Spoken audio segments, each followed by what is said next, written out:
there used to be an October 15th, midnight madness start to the basketball season. I grew up with it, and that's the way it's been for a long time. And it's just really different now, and it's way better now, because as we have our first really press conference to start the official first day of practice, we've been going all summer, we've been going all fall, and the NCAA really made a nice job making adjustments in the rules, allowing us to work with our student athletes in the off season. And yeah, the number of hours we get on the court is not the same in season as it is preseason. That's fine. Part of that was a reaction to European basketball absolutely beginning to, and they still have, but makes huge impact in the NBA and the guys getting drafted, because our college players were not able to be trained like pros, like they were able to train them overseas. And you want to be a great chemist, if you want to be a great scientist, if you want to be a great doctor, if you want to be a great attorney, if you want to be a great musician, if you want to be a great basketball player, these guys know one thing and one thing only, and that's work. Hard work. That's all they know.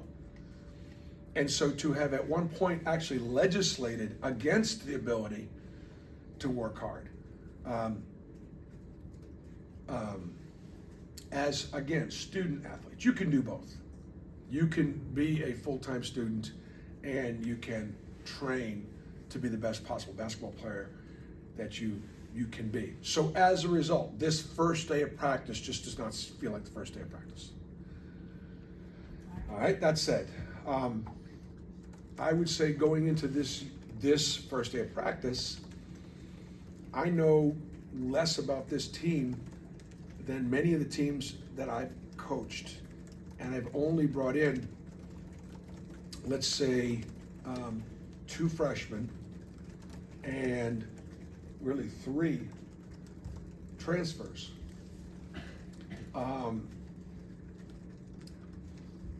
The combination of NIL and transfer portal in the Power 5 conferences, you're looking at almost 4 to 5 guys transferring per year per team. It's over 4. We've averaged 2 over the last 5 years or so. Part of it is because our guys love Auburn, and our fans have done such a great job loving them. And they want to get their degrees, and they want to stay. And that's a real advantage for us. But I have several guys that are returning that are going to be playing different positions. For example, Denver Jones is going to play 1 and 2. He didn't play any point guard last year, with the exception of about a week and a half when Aiden was out, maybe 2 weeks when Aiden was out with a foot injury or an ankle sprain. Janai Broom is going to play 4 and 5.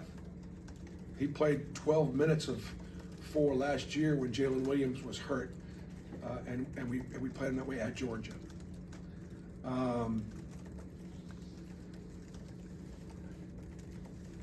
Tahad Pettifor was a guy that was absolutely going to come in, and I was only going to play him off the ball.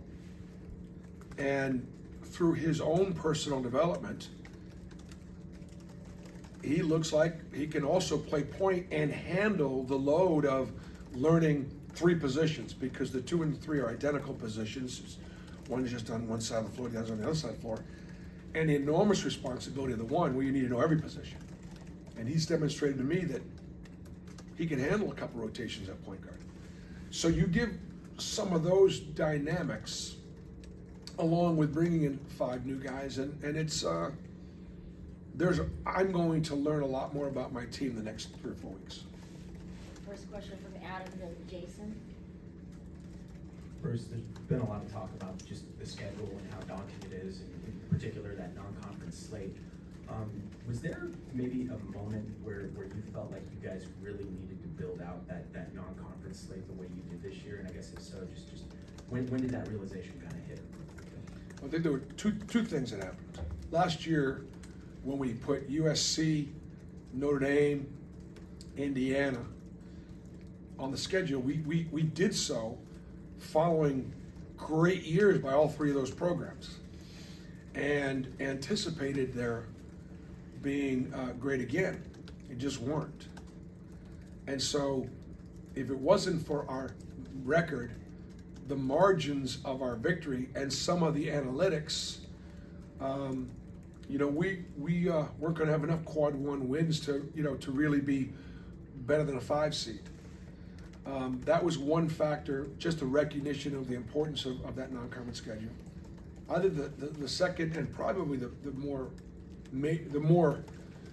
impactful reason as to why we schedule this way is if we've been ranked in the top 10 at one point 6 out of the last 7 years, at one point, whether we are or whether we aren't, we're trying to act like we're one. And one of the ways you can act like one is to try to schedule there. So I don't know if we can recruit like a top 10 program. I don't know if we can finish like a top 10 program. But I can schedule like one because I can control that. And so that's what we've done. Third factor is probably because we're a veteran team, and I just want to give these guys that opportunity.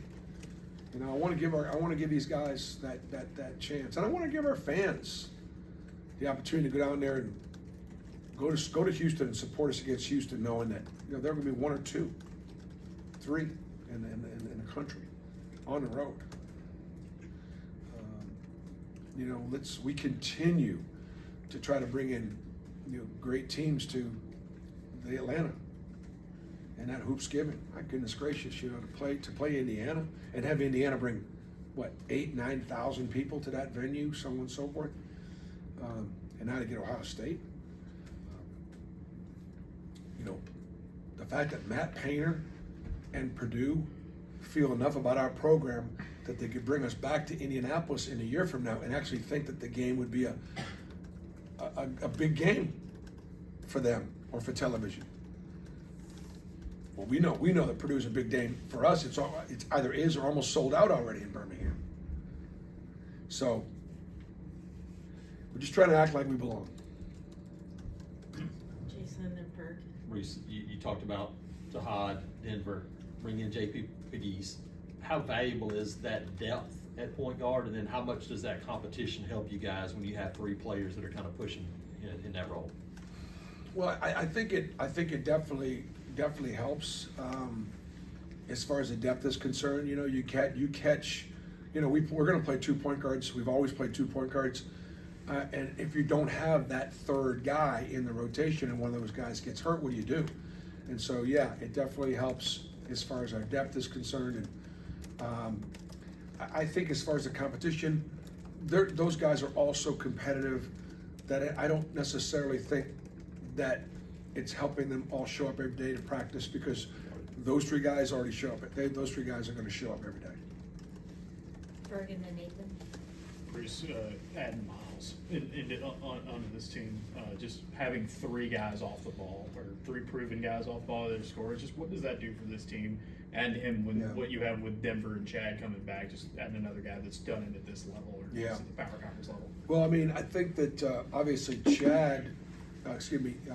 Miles, he was arguably Georgia Tech's best player last year, played a ton of minutes, and grew and developed in that program. Coach Stottlemyre did a great job bringing him along.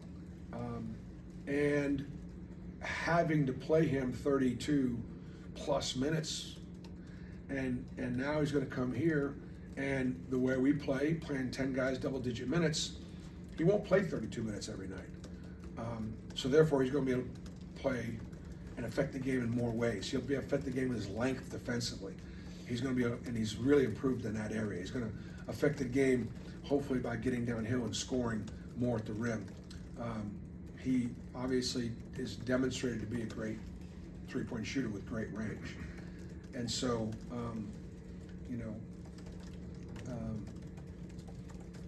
so much of how much better we are with those guys out there, I probably won't know till Florida Atlantic on November 1st.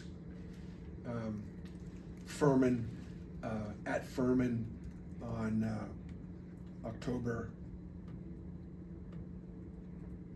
In October. I think October like 27th. It's a Sunday there, something like that. We'll know a lot more right then. Bruce, Janai at the 4. I mean, I guess just what have you kind of seen? Like you said, obviously you guys are getting ready to do practice for real. But do you imagine him potentially starting at that, or is it kind of a thing going back and It's a forth? potential for Janai to start at the 4, and that depends on Dylan Cardwell and Cheney Johnson, and Jaheim Hudson and Chris Moore. It would be safe to say right now that based on what I've seen this summer and this fall, that Janai will start at 4 or 5. I think I've seen enough. In addition to what he's already done, I think I've seen enough that Janai definitely would be, I would say, of all of our players, putting himself in that position. Now, whether or not Dylan starts at 5 and Janai starts at 4, or Cheney starts at 4 and Janai starts at 5, that's all going to be taking place this month. And it could change during the course of the year too, because of matchups and things like that. They're all going to play. They know they're all going to play. All right, BMAT and then Bill and then Hope will be the last one. Bruce, have you seen a jump from any of your returning players in the offseason that have stood out to you? Yeah, I think that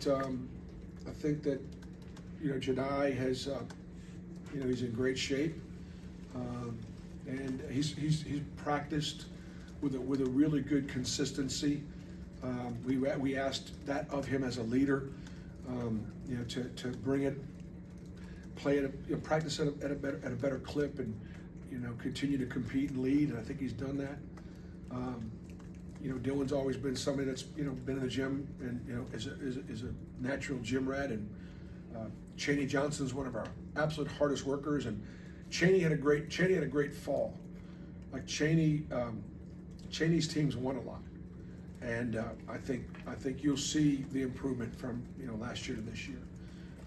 Chris Moore had a good fall and was really productive. I think both Chris and Cheney being productive. Chad Baker continues to show you at times greatness. And so Denver had a really good fall. When I say that, the difference between fall and summer. Getting comfortable with the position. You can't sleep on Denver. He's getting downhill scoring. He has been our most consistent defensive guard from a standpoint of pretty much bringing it every day. So I mean, I think they've all improved from truly from the summer. Because when I say summer, we were here in June and July. They got 3 weeks in August off, and then we came back. And even all the new guys, all the returning, all the kids that were here this summer, Miles, and JP, Tahad, and Chakai, and Yaheem, all got better. All right, Bill, and then Hope with the last one. The fact that you play as many players significant minutes, talk about how you deal with that in recruiting. I can see both sides where obviously there are going to be some minutes available when you're going out and recruiting, but there's some guys obviously that want more minutes. Yeah, well, I think one of the things about recruiting that's really, really important. I think one thing about like student athletes, they still want to be coached, they still want to be pushed, they want to be held accountable. They don't want to be lied to. They don't want to be lied to. And so I think in recruiting, if you're honest with them and tell them it's not going to be easy, how hard it's going to be great and do the things that they say they want to do, so on and so forth. But they also understand that if they come to Auburn, I use Jabari Smith as a great example. Jabari averaged 28 minutes a game. He was the best player on the floor almost every single night, if not every single night. Maybe a couple of the big games he might have played over 30, but basically he averaged 28 minutes a game. We believe in that. So you're not going to have to take possessions off. You're going to be able to affect the game at both ends. You're going to play hard. My job is to. A lot of coaches don't think that you have to coach effort, and you shouldn't have to. But I think you do. And so we're gonna play hard. And if you're not going to play hard, then you're not going to play. And playing a few fewer minutes really helps.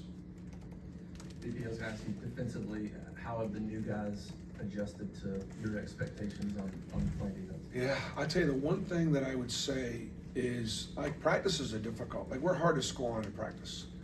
And we are. We've got great size at the rim. We've got great athleticism. It's tough to finish around the rim against us. We've got to continue to work on defending without fouling. We've got to continue to be physical without fouling. Fouling our errors. And we're trying to do that. And so one of the reasons why I can't get a gauge on where we are is we're having a hard time scoring with a good percentage against ourselves. Now, does that mean we're way behind offensively and we're not ready for prime time? Or does that mean we're really good defensively? I can't tell you yet until we play some other people. The biggest difference between, like especially is the new guys. Returning guys have got a real advantage because of the way we guard. They know how we guard, and we can shell it, we can drill it. The other guys are getting caught up. All right, thanks, Coach. Thanks, Hey, Bruce. if you're new to